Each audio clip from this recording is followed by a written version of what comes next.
കണ്ണൂർ കരിക്കോട്ടക്കരിയിൽ ജനവാസ മേഖലയിൽ നിന്ന് മയക്കുവെടി വെച്ച് പിടികൂടിയ കാട്ടാന ചരിഞ്ഞു. കുട്ടിയാനയുടെ മുറിവിന് കാരണം പന്നിപ്പടക്കം കടിച്ചതാണ് എന്നാണ് വനം വകുപ്പ് നൽകിയ റിപ്പോർട്ട്.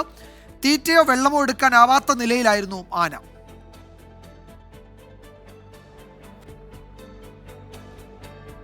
അതേസമയം വന്യജീവി ശല്യത്തിന് പരിഹാരം കാണാത്തതിൽ പ്രതിഷേധിച്ച് ആറളം ഫാം ബ്ലോക്ക് 13-ൽ പ്രദേശവാസികൾ ഇപ്പോൾ പ്രതിഷേധിക്കുകയാണ്. RRT ഉദ്യോഗസ്ഥരെ നാട്ടുകാർ തടഞ്ഞു വെച്ചു. അരുൺ പൂപ്പറമ്പ വിവരങ്ങൾ നൽകും. അരുൺ, ഈ ആനക്കുട്ടിക്ക് നമ്മൾ നേരത്തെ പറഞ്ഞതുപോലെ അതിന് സ്വാഭാവികമായി ഉണ്ടായ അതിൻ്റെ ആവാസ വ്യവസ്ഥയിൽ സ്വാഭാവികമായി ഉണ്ടായ പരിക്കല്ല, അത് മനുഷ്യനിർമ്മിതമായ പരിക്കാണെന്ന് നമുക്ക് വേണമെങ്കിൽ പറയാം, അല്ലേ?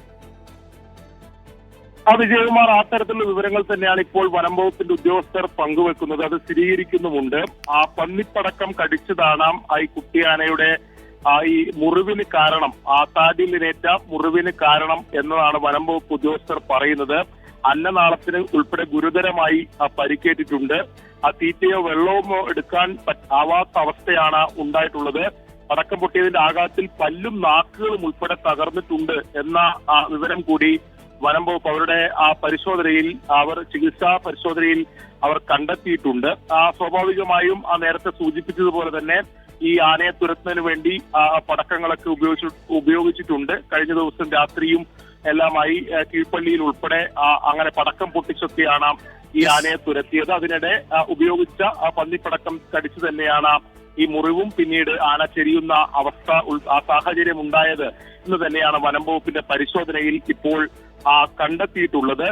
അതിന്റെ ഒരു വിശദമായ അന്വേഷണത്തിന് വേണ്ടി പ്രത്യേക ഒരു സംഘത്തെ കൂടി വനം വകുപ്പ് രൂപീകരിച്ചിട്ടുണ്ട്. അതിൽ വിശദമായ അന്വേഷണം നടത്തുമെന്നാണ് വനം വകുപ്പ് ഈ ഘട്ടത്തിൽ അറിയിക്കുന്നത്.